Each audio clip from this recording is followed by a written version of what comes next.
시사 끝나고 나왔을 때 운전대를 잡는데 살짝 흥분되더라고요. 또 거기 안 가면 영화가 끝이잖아요. 그렇죠. 여름에 어울리는 그런 대작 블록버스터가 있다라고 생각하시고 상상했을 때 거기에 딱 맞는 스타일의 기획과 연출의 영화다.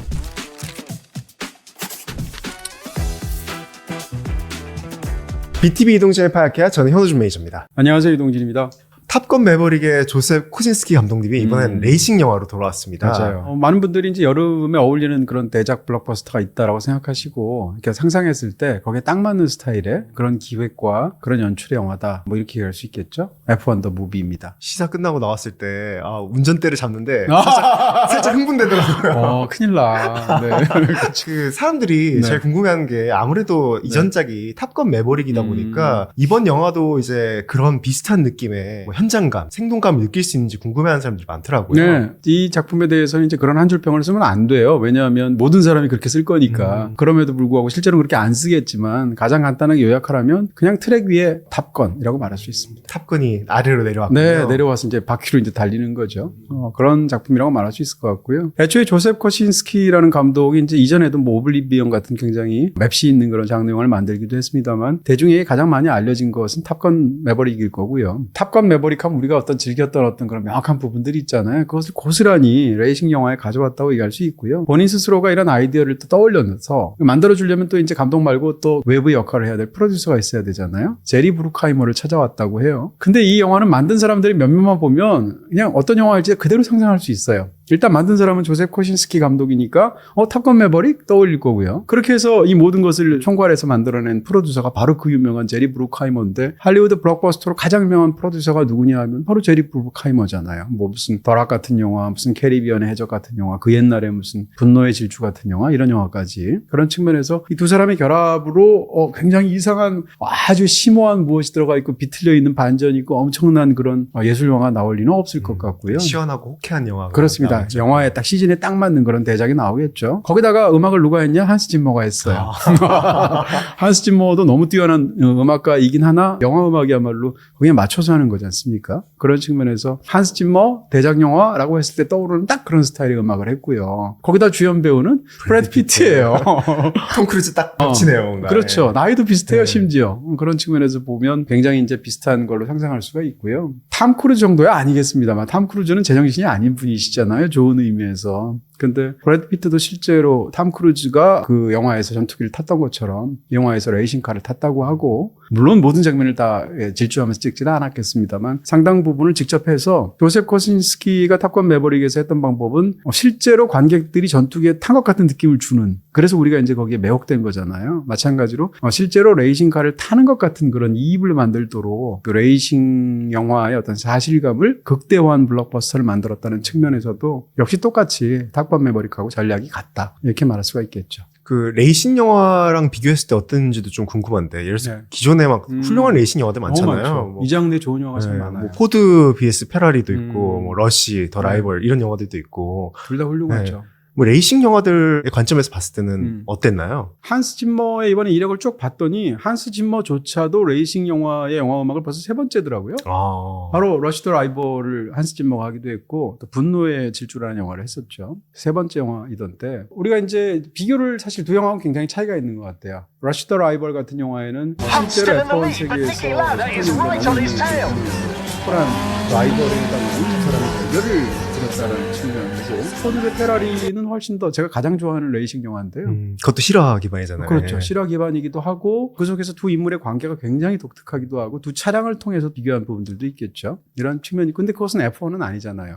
포뮬러 1이 아니고 다른 레이스잖아요. 이런 면에서 차이가 있겠죠. 또 인물 구도도 다르고 러시 더 라이벌만 하더라도 그냥 뭐 배경이 한 70년대 이렇게 되잖아요. 근데 이 영화는 지금 딱 배경으로 해서 지금 포뮬러 1을 즐기고 있는 혹은 잘 모르지만 뭔가 즐기고 싶은 그런 관객들을 대상으로 해서 말 그대로 여름 블록버스터를 만들어다는 측면에서 어떻게 보면 가장 기획 영화에 가깝다. 그렇게 이야기하시면 이전 영화들하고 차이가 어떤 건지 감이 오시지 않을까 싶습니다. 이게 현대 영화다 보니까 그 배경이 그 속도감도 다르더라고요. 그쵸. 예전엔 최고 속도가 막 한 네. 280, 막 290이었는데 지금 350까지 막 찍고. 예. 상상할 수 없는 그런 속도인데 이 영화의 촬영도 좀 독특하게 됐다라는 얘기를 좀 들었던 그게 것 이 같아요. 영화의 뭐 가장 큰 장점이죠. 사실은 이 영화의 어떤 각본이 뛰어나다고 말할 수는 없을 것 같고요. 어떻게 말할 수 있냐면 이 영화는 관객이 포스터나 라인업을 보고 원하는 그거를 고스란히 쥐어주는 영화. 약속한 걸 갖다줬네요. 네, 그런 점에서는 상업영화 혹은 대중영화로서 굉장히 큰 강점이 있죠. 일단 우리가 레이싱 영화를 많이 봤음에도 불구하고 또 심지어는 포뮬러1을 즐기고 있는 팬들이 있음에도 불구하고 이 영화에서만 즐길 수 있는 방식 같은 게 있단 말이에요.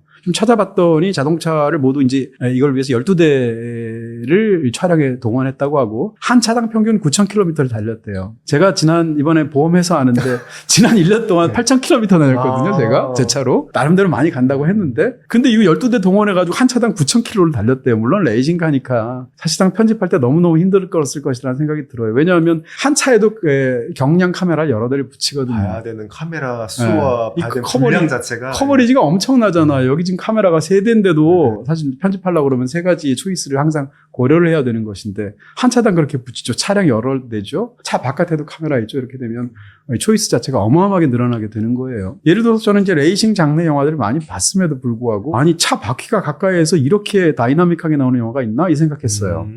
차 바퀴를 레이싱 카체이스 장면에서 너무 잘 해서 영화사의 기념비적으로 남은 영화가 매드맥스 1편이에요. 근데 매드맥스 1편은 뭐에게 70년대 말에 나왔으니까 40년도 더 됐잖아요. 그 영화를 보면 그냥 무거운 카메라를 말 그대로 진짜 무대포 정신으로 차량에 부착을 시키고 그걸 가까이서 촬영을 한 거예요. 그러다 보니까 실제로 매드맥스 찍을 때 굉장히 위험했거든요. 사고가 나기도 하고. 그럴 때마다 그 감독 자체가 외과 의사 출신이잖아요. 치료해 주시고. 네, 사고 나면 현장에서 치료해 줬다는 거 아니에요? 감독이? 뭐 그런 어떤 일화가 남아있을 정도인데. 그 당시에는 그렇게 위험했던 촬영이 이제는 카메라를 경량화시킬 수 있고 다양하게 무빙을 줄 수도 있고 혹은 그걸 위해서 일부러 카메라를 개발하기도 하죠. 이 영화처럼. 이 영화에서 굉장히 놀라운 어떤 그런 레이싱카로서의 장면 같은 게 있는데 일단 차량의 우측에 있는 그 바퀴를 그 눈높이에서 굉장히 크게 아주 역동적으로 보여주죠. 그러다가 카메라가 팬을 해요. 돌면 바퀴를 보여주는 것이 끊지 않고 같은 쇼트 안에서 차량의 옆모습을 보여주는 역동적인 쇼트가 있거든요. 이런 것들은 사실상 그걸 가능한 카메라를 개발하고 그런 것을 무브먼트 같은 것을 가능하도록 기구들을 짜서 이걸 찍었다는 거 아니에요. 더군다나 이 영화는 그 F1 측에서 직접 그 레이싱 장면 촬영을 할 수 있도록 굉장히 적극적으로 협조를 해서 다른 영화에서는 볼 수 없는 장면들이 생동감 있게 들어갔다는 측면에서도 촬영 방식에서 굉장히 독특한 그런 장점들이 있었겠죠. 일반적으로 예를 들면 F1 팬들도 볼 수 없는 그런 앵글이겠죠. 저 그래서 걱정했어요. 이렇게 바퀴 근처에 있는데 음. 돌멩이라도 밟아서 튀면은 카메라 망가지는 거 아닌가. 그래서 이런 영화에는 걱정이 그래서 영화에는 편집이라는 과정이 있겠죠. 그렇죠. 네. 카메라도 아마 대여가 아니었을까. 그리고 뭔가 바퀴가 그렇게 네. 근접해서 뭔가 소리를 내니까 네. 마치 그 셰퍼드 톤처럼 무한 상승되는 그 있잖아요. 맞아요. 바퀴 그 달리는 네. 소리가 마치 네. 그렇게 들리더라고요. 셰퍼톤을 또 제일 잘 썼던 사람 중에 하나가 한스 짐머였는데. 이제 다크나이트. 네, 그래도 한번 제가 해설해드린 적이 있었죠. 어찌됐건 그런 사운드면 사운드, 지금 말씀드린 것처럼 이제 촬영이면 촬영. 무엇보다도 F1 그 레이스를 중계하는 방송을 보면 기본적으로 레이스를 잘 중계하도록 되어 있기 때문에 기본적으로 관찰자 입장에서 관객 입장에서 떨어져서 보도록 그 영상들이 짜여져 있단 말이에요. 그 실제 레이스 장면들을. 요즘은 F1에서도 카메라 안에 차량 부착해서 굉장히 역동적으로 이입할 수 있는 장면들을 넣기도 하던데 그럼에도 불구하고 이런 영화가 보여주는 그런 이입의 정도하고는 차이가 크고요. 이 영화는 이제 차량을 직접 모는 조슈아라는 그 루키 혹은 베테랑인 소니라는 사람의 어떤 드라이빙 할 때 마음속에 이입하도록 하는 촬영의 가장 큰 그 목적이 있고 그 사실감이 목적이란 말이에요. 이런 측면에서도 촬영 부분에 있어서는 사실 뭐 앞으로는 더 좋아지겠죠. 기술이 점점 발달하니까 어떤 부분에서는 후반 작업으로 해결했겠지만 상당 부분은 실제로 촬영에서도 해결한 그런 박진감 같은 게 사실상 이 영화 속에 있다 이렇게 얘기할 수 있습니다. 비다이렉트 샵에서는 모두 다 가능. 비다샵 가능. 이 영화를 보면서 제가 느꼈던 건 속도라는 게 이미지이지만 사운드도 어마어마하게 중요하구나 그 생각을 했습니다. 우리가 이제 영상들을 보게 되면서 사실은 이것이 평면 이미지인데 그래서 입체 이미지로 우리가 착각하면서 보게 되는 거잖아요. 영화라는 매체 자체가. 그런 상황에서 그 이미지의 어떤 빠른 이동 같은 걸 보여줄 때 그것이 이제 사운드를 거세하고 보면 그렇게 안 빨라 보일 것 같아요. 그 생각을 이번 영화를 보면서 하게 되었고요. 이 영화 또 아이맥스로 찍었잖아요. 아이맥스로 찍은 또 대작 레이싱 영화라는 측면에서도 앞에 영화하고 다르죠. 포드 대 페라리도 아이맥스로 안 찍었잖아요. 러시 드라이버는 말할 것도 없고 그런 측면에서 IMAX로 상당 부분을 찍어내기도 했고 그런 식의 어떤 그런 굉장히 강렬한 이입감을 주면서 무엇보다도 스피드로 승부했다라는 건데 그 스피드라는 것의 상당 부분은 사실은 소리가 사운드도 관련이 있다는 거고요. 또 한 가지는 이 영화를 보면서 빈대가 하나도 없다고 그럴까요? 꽉 차 있다. 네, 이게 반드시 장점은 아닐 수도 있어요. 근데 이 영화는 중간에 뭐라고 그럴까요? 이제 비어있는 구석이 하나도 없어요. 그러니까 예를 들면 이제 어떤 포뮬러 1에 대해서 잘 모르는 관객들한테는 설명도 해줘야 되잖아요. 어떤 방식이나 뭐 이런 것들이 타이어를 왜 바꿔야 되는지 어떤 타이어가 있는지 뭐 등등등까지. 근데 그렇게 말하고 설명하는 순간조차 쇼트가 계속 바뀌죠. 해설하는 순간조차도. 그래서 이미지로나 사운드로나 빈 구석이 없이 한순간도 없이 그냥 다 빼곡하게 차 있어서 영화 정말 정신이 하나도 없는 느낌이 들고요. 러닝타임이 2시간 반 가까이 되는데 그 러닝타임이 전혀 지루하게 느껴지지 않는 말 그대로 팝콘 무비라고 말할 수 있습니다.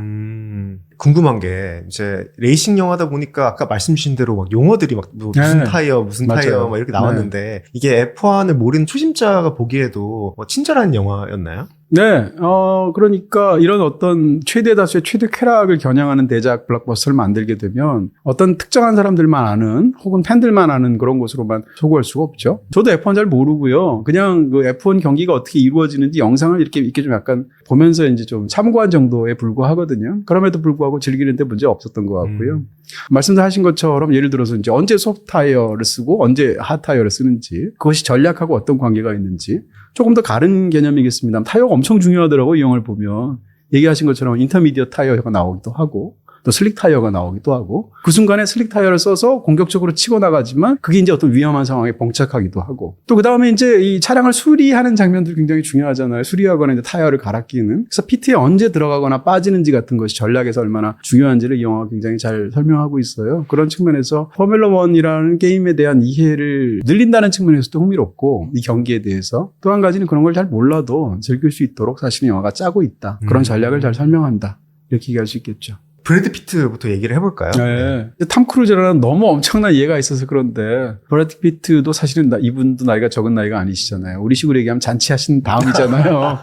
그렇잖아요. 미국에서는 잔치 안 하겠지만 요즘 뭐 한국에서는 안 하긴 하더라고요. 그런 상황에서 정말 이렇게 몸을 사르는 그런 연기, 블록버스터가 요구하는 제대로 된 연기를 해냈다는 생각이 당연히 들고요. 이 영화에서 이야기상으로 볼 때 가장 재밌는 건 사실 이 캐릭터 자체예요. 이 캐릭터가 이제 소니라는 사람인데 과거에는 굉장히 이제 각광받던 그런 레이서 출신인데 치명적인 사고를 1993년도에 당해서 그 다음부터는 이제 이 본류에서 이제 약간 벗어나서 상대적으로 덜 주목받는 경기를 전전하기도 하고 그 상황에서 이제 일이 안 돼서 택시까지 몰았던 사람이라는 거 아니에요? 그 다음에 인생에서 잘 안 풀려서 뭐 도박을 해서 이제 파산하기도 하고 이혼도 2번이나 하게 되고 이런 식의 어떤 인간적인 부침을 겪은 사람인데 이 사람이 이제 어떻게 생각하면 남아있는 것은 내리막밖에 없는데 갑자기 F1의 옛날작이 힘을 이루었던 심지어 하비에르 바르뎀이에요. 네.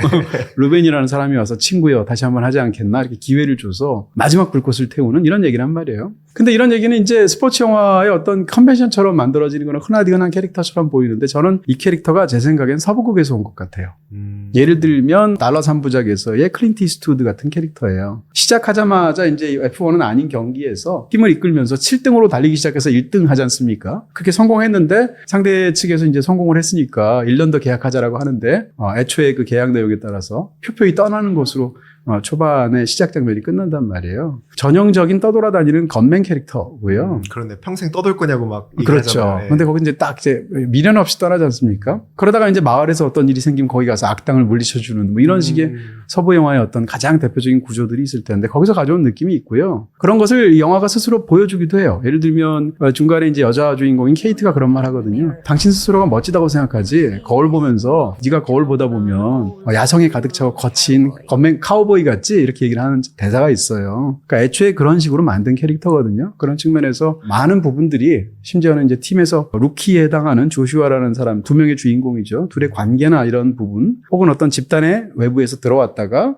이 문제를 해결하고 뭐 어떻게 되는 어떤 방식이라든지 아니면 심지어는 마을에 처음 오게 되었을 때 표표히 말 하나 타고 이렇게 탁 오지 않습니까? 서부 영화에서. 등장신도 남달랐어요. 그렇죠. 등장신도 딱 다른 말을 하고 있는데 그 순간 딱 등장해서 이 걸어 들어오는 걸 묘사하잖아요. 미래라는 단어가 나왔는데 갑자기 그때 등장하고 그 사람을 지칭한 게 아닌데 그런 측면에서도 서부 영화에서 가져온 인물일 것이다. 사실상 서부국을 바꾸어서 만든 그런 레이싱카에 관한 영화다 이렇게 말할 수 있습니다. 그럼 그 반대 대척점이 있었던 조슈아는 어떻게 네. 보셨을까요? 네. 네, 조슈아를 말하기 위해서는 또 다른 이 영화의 장르라고 말할 수 있는 이런 걸 보통 버디 무비라고 말을 하죠. 두 명의 짝패 영화 이렇게 말할 수 있을 텐데 버디 영화도 여러 가지가 있어요. 근데 이 버디 영화에서의 구색을 맞출 때 노익장과 나이 많은 라이징 다음 스타. 세대의 라이징 스타를 둘을 붙이는 그런 버디 영화에 흔하디흔한 구색이 있단 말이에요. 근데 그랬을 때 일반적으로는 어떻게 되냐면 이 노익장이 꼭 은퇴하기 전날이에요. 그러다가 무슨 사고가 나잖아요. 큰 사건이 생기고. 그다음에 이 새로 신입으로 오게 된 이 루키는 어떤 특성이 있냐면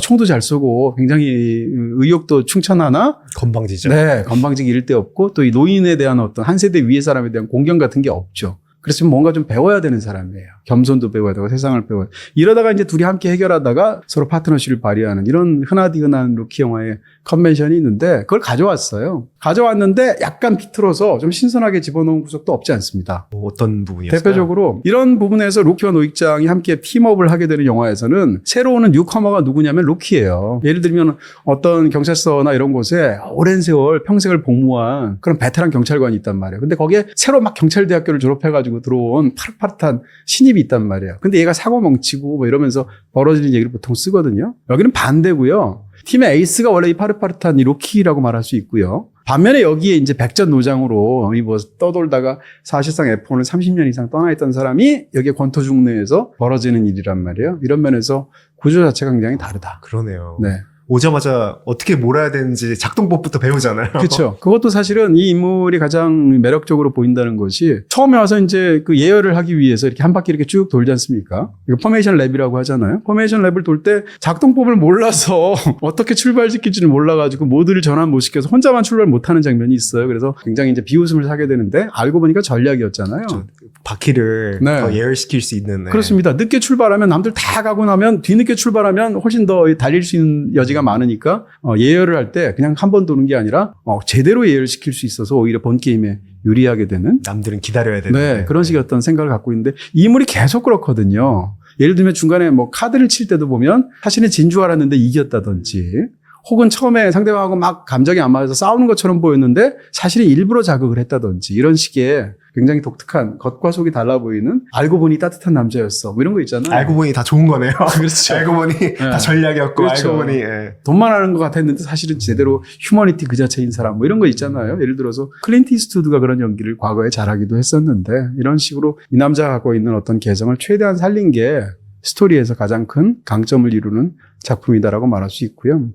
또 한 가지는 그것뿐만 아니라 이 경쟁 구도 자체가 러시 더 라이벌 같은 영화에는 일제 서로 다른 팀에 있는 에이스 두 사람이 대결하는 거잖아요. 그 다음에 포드 대 페라리 같은 영화에는 한 명은 레이서로 하고 한 명은 이제 그걸 뒤에 서포트하는 역할로 이제 팀업을 하는 거잖아요. 근데 이 영화는 F1에서 이제 각 팀마다 2명씩 출전하니까 같이 출전하는 이 선수에 관한 거란 말이에요. 같은 팀이기 때문에 어떻게 해야 되냐면 당연히 협력을 해야 되죠. 근데 또 이 둘 사이에서는 또 약간 라이벌 구도로 대결 구도가 펼쳐지기도 한단 말이에요. 다시 하면 버디 무비로서 두 사람의 관계가 서로 경쟁하는 관계이면서 동시에 협력하는 관계죠. 이런 면에서도 차이가 있다. 전 그 구조가 되게 그 픽사의 카3의 캐릭터들이랑 되게 비슷하다고 생각이 들더라고요. 버디이면서 신예이면서 네. 노장이면서 서로 무시하지만 네. 나중에는 화합에 이르게 되는. 레이싱 영화에 사실은 카도 있었네요. 네. 그 생각을 할 수 있을 비슷하더라고요. 텐데. 예. 네. 이런 특징도 있습니다. 굉장히 독특한 특징 중에 하나는 일반적으로 이렇게 레이싱 영화에서 뭐 우승을 하거나 준우승을 하거나 혹은 꼴찌가 되거나 하려면 상대방도 그 못지않게 부각을 시켜줘야 이게 재미가 있거든요. 근데 이 영화는 철저하게 함께 레이싱하는 상대팀을 무시합니다. 거의 묘사도 안 해요. 코너 같은 데서 이렇게 추월할 때 정도에만 무슨 베테랑인 사람으로 이렇게 잠깐 소개하는 정도란 말이에요. 다시 말하면 상대 팀의 에이스들을 캐릭터라이징을 하지 않아요. 그러네요. 네. 바로 그렇기 때문에 이 모든 이야기와 드라마는 사실상 이 팀 안에서 다 나오게 되는 거고요. 그래서 대결 구도나 이 경쟁 구도도 팀 안에서 성립하거든요. 이런 측면에서도 집단 내부를 다루는 굉장히 흥미로운 스포츠 영화로 볼 수 있는 측면이 있습니다. 잠시만요. 유튜브 프리미엄 무료로 쓰는 법 궁금하신가요? 인터넷과 BTV 신규 가입하면 유튜브 프리미엄 6개월 무료예요. 진짜? 대박. 여기서 끝이 아니죠. 상품권 가입 혜택은 물론 온라인 전용 추가 할인까지. 이거 어디서 가입해요? SK 브로드밴드 비다이렉트 샵에서 지금 바로 확인하세요. 뭐 스토리적으로 봤을 때 음. 이게 뭐 장르적인 요소들을 되게 많이 차용한 것 같은데. 그렇죠. 요즘은 이제 어떤 특정한 장르 좀비 영화가 나온다고 해도 좀비 영화를 그냥 고전적인 좀비 영화를 만들지 않죠. 약간 하이브리드로 섞지 않습니까? 그래서 좀비 영화에다 SF 영화를 넣는다던가 아니면 28년 후처럼 성장 영화나 가족 영화를 넣는다던가 어떤 사람들은 아니 좀비 영화에서 왜 성장 영화, 가족 영화? 우리는 좀비 영화를 보고 싶은데 라고 말하는 분들도 있겠습니다만 사실은 그런 것 자체가 이런 하이브리드 자체가 거의 모든 장르 영화의 전략처럼 지금 사실은 짜여져 있고요. 이 영화는 아까 말씀드린 것처럼 약간 서부극을 참고로 한 그런 레이싱 영화라고 말할 수 있고 이야기 구조로 보면 버디 무비이기도 한데 그 속에서 이 모든 이야기가 가닿는 것은 이런 거예요. 영화에서 보면 굉장히 각본에서 힘을 준 두 장면이 있어요. 상대방은 단역에 가까운 사람을 등장시켜서 초반 장면이니까 설명할 수 있죠. 오늘 지금 스포일러 없이 말씀을 드리고 있는데요. 자기가 굉장히 단골로 가는 식당에 웨이트리스가 있죠. 가서 자기 약간 고민된단 말이에요. 이제 와서 F1으로 오라라고 해서 런던으로 가는 1등석 티켓을 받은 거 아니에요? 티켓을 보여주면서 당신이라면 굉장히 이렇게 좋은 기회를 누군가가 제공했을 때 받아들이겠습니까? 라고 이제 웨이트리스한테 물어보니까 얼마 주는데요? 이렇게 물어보죠. 그랬더니 돈은 중요한 게 아니에요. 라고 하니까 그럼 뭐가 중요해요? 라고 물어보는 순간 대답 안 하고 딱 끊죠. 그리고 그 다음에 이제 런던으로 간단 말이에요. 똑같은 장면이 사실상 영화의 맨 마지막 장면에 나와요. 이 두 가지가 결국 이 질문에 대한 대답이 이 이야기의 핵심이 되는데 사실은 그 대답을 합니다. 이 두 사람한테는 안 하는데 어디서 하냐면 자세히 말할 수는 없으니까 라스베가스 베란다에서 해요. 테라스에서 한단 말이에요. 그러니까 그 대답이 사실상 이 영화의 핵심이라고 말할 수 있을 텐데 다 보고 나니까 결국 우리한테는 굉장히 익숙한 얘기. 이게 논어에 나오는 얘기거든요. 호지자 불려 락지자 이런 말 있잖아요. 즐거움. 네. 좋아하는 사람은 즐기는 사람만 못하고 그 이전에 아는 사람은 좋아하는 사람만 못하다라는 그 논어에 굉장히 유명한 구절이 있잖아요. 최고는 결국 즐기는 사람이라는 건데 어떻게 보면 주인공이 그런 사람인 거고요. 왜 레이싱을 하느냐에 대해서 이 사람의 대답은 사실상 그것이다라고 말할 수 있죠. 저 즐기는 사람인데 네. 왜 근데 굳이 고민을 했을까 생각이 들긴 하더라고요. 즐길 수 의문이 있을까? 들더라고요. 그런 생각이 아, 들었겠죠. 가서 네. 뭐 놀림 대상이 되거나 뭐. 아니 그것보다도 말해준 그 루벤의 조건들이 있잖아요. 예를 들면 팀이 3시즌을 하고 있는데 2시즌을 다 완전히 말아먹었고 지금 시즌도 전반기는 망했고 9경기 남은 상황에서 무조건 네. 한 번은 우승을 해야 된다. 되고 10위 안에 든 적 한 번도 없고 팀은 지금 매각 위기에 있고 이런 식의 어떤 전형적인 스포츠 팀의 클리셰가 있지 않습니까? 그 상황에서 본인이 가서 즐길 수 있을까? 혹은 나중 생각으로 따르면 정말 하늘을 나는 것 같은 자기만의 몰입의 순간을 얻을 수 있을까에 대한 생각이 있었겠죠. 네. 그리고 또 거기 안 가면 영화가 끝이잖아요.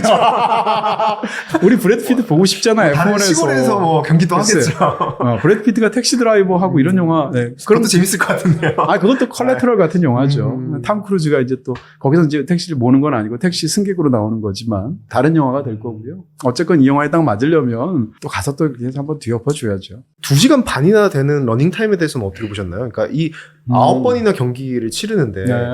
이 2시간 반 그리고 이 9번의 경기가 네. 꼭 필요했을까라는 생각도 들더라고요. 네, 뭐 예를 들어서 미키 7을 미키 17으로 바꿨잖아요. 미키 17로 바꿔서 봉준호 감독이 만들었잖아요. 그 얘기인즉슨 17번 죽고 사는 미키를 계속 보여줄 건 아니란 말이에요. 어떤 미키는 잘 보여줘요. 17과 18은 잘 보여주지만 중간엔 그냥 대충 1초 나오고 죽는 그런 미키도 있단 말이에요. 마찬가지로 그런 어떤 패를 만들기 위한 방식하고 관련이 있을 거고요. 플롯을 꾸릴 때.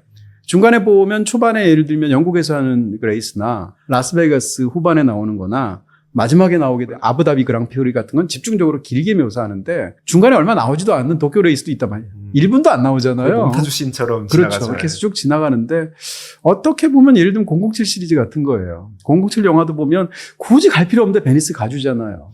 그렇잖아요. 굳이 갈 필요 없는데 핀란드 가주잖아요. 이런 식으로 세계 곳곳을 누빌 때 느끼는 우리 어떤 시각적인 화려함 같은 것도 있고요. 또 이 레이스의 장대함도 느끼게 되고 실제로 또 F1이 그러기도 하잖아요. 이런 측면에서도 여름 블록버스터에 굉장히 잘 맞는 그런 것을 그냥 구조를 차용한 거죠.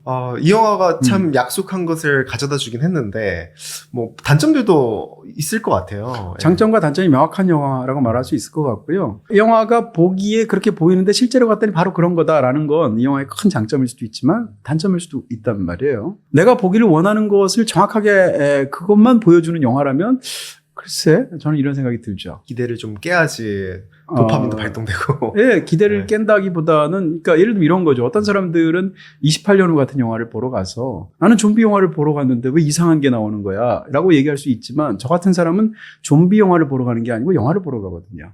그러니까 저는 어떤 영화를 볼 때 그 영화를 장르에 가두어서 그 영화에 대한 상상을 하고 있지는 않거든요. 좀비 영화로서도 훌륭한 영화를 보여줘도 훌륭하고요. 좀비 영화임에도 불구하고 이제껏 좀비 영화가 구사하지 않았던 어떤 것들을 신선하게 보여줘도 놀라면서 또 그 영화를 즐길 수 있거든요. 양자가 다 있는 건데요.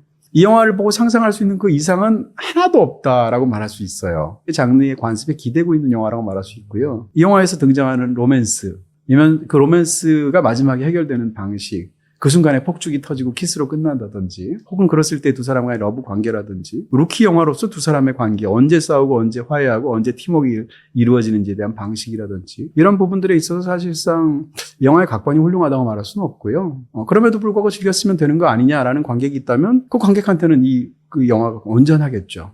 근데 저는 그렇지는 않거든요. 이런 측면에서 아쉬운 부분이 없지 않았다라는 것이고, 대표적으로 이 루벤이라는 캐릭터가 나오게 되는데, 이 루벤도 굉장히 전형적인 캐릭터예요. 근데 더군다나 이 연기를 누가 하냐면 하비에르 바르뎀이 한단 말이에요. 현존하는 가장 뛰어난 배우 중에 한 사람이 하는데, 어떻게 보면 닭 잡는데 소 잡는 칼을 쓴 거죠. 전혀 매력 없는 캐릭터거든요. 기능적인 역할을. 저는 뭘 할 줄 알았어요, 그 네. 캐릭터가. 근데 그냥 누가 와도 할 수 있는 그런 어떤, 뭐 다른 배우들도 훌륭한 배우가 많겠습니다만, 그러니까 제가 드리고 싶은 말은, 이 영화가 보편적인 최대 다수의 최대 쾌락을 가장 크게 성공하기 위해서, 어떻게 생각한다면 상업적인 목적을 위해서 영화의 다른 것들을 다 그냥 표준화한 거죠.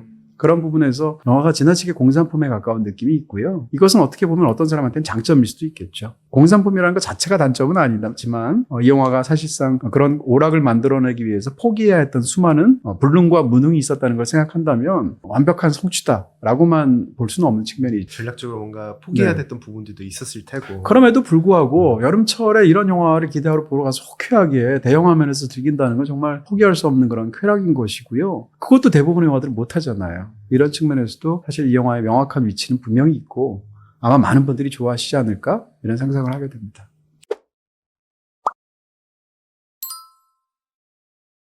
평론가님, 그러면 이 영화를 보기 전에 뭐 이 레이싱 영화들 뭐 추천할 만한 작품들이 있을까요? 네, 그냥 이상하게 어떤 특정 소재에서 좋은 작품이 많이 나오는 소재들이 있어요. 예를 들면 권투 영화 중에 걸작들이 많단 말이에요. 그다음에 레이싱 영화 중에서도 단순히 시각적인 쾌감만을 해결해 주는 것이 아니라 너무 잘 만든 그 자체로 그런 영화들이 있어요. 아까 제가 말씀드리기도 했던 포드 대 페라리 꼭 소개해드리고 싶고요. 많이 보셨겠습니다만, 또 러시 더 라이벌도 참 잘 만든 영화거든요. 이 두 편의 작품 여러분께 추천드리겠습니다. 저희가 오늘 소개드린 영화와는 다르게 그 레이싱하는 장면뿐만이 아니라 그 레이싱 트랙 밖에서의 그 인물들 묘사도 참 잘했던 것 같아요. 그렇죠. 어떻게 보면 서로 이제 그 영화에 있는 게 이 영화에 없을 수도 있고요. 반대로 이 영화에 있는 게 거기에 없을 수도 있겠죠. 어떤 그런 장단점을 함께 비교해 볼 수 있는, 어떻게 보면 이 영화는 굉장히 심플한 쾌락이 있는 영화고요. 지금 추천해드리는 두 편은 훨씬 더 복잡한 구조들을 가지면서 다양한 어떤 부분들을 만족시키는 작품, 이렇게 설명할 수 있겠죠. 포드 대 페라리, 러시 더 라이벌은 BTV 그리고 모바일 BTV에서 볼 수 있습니다. 이 영화를 시작으로 앞으로 여름 블록버스터들이 기대되는 작품들이 많이 남아있어요. 네, 벌써 이미 시작했다고 볼 수 있겠죠. 뭐 예를 들어서 탐 크루즈님이 나오시면 여름 시작한 거잖아요. 그렇죠. 그래서 미션 임파서블이 이미 시작했고요. 사실 이 끝에는 이제 성룡이 나와야 되는데, 이제 그분은 이제 좀 약간 요즘 그렇죠. 또 네. 관절염도 있으시고 힘드시니까. 네. 슈퍼맨, 뭐 판타스틱 4, 네, 뭐 굉장히 많은 영화들 어떻게 나올지 궁금해집니다. 다음 영화 또 뭐 다를지 기대되네요. 네. 이거 마치도록 하겠습니다. 감사합니다. 고맙습니다.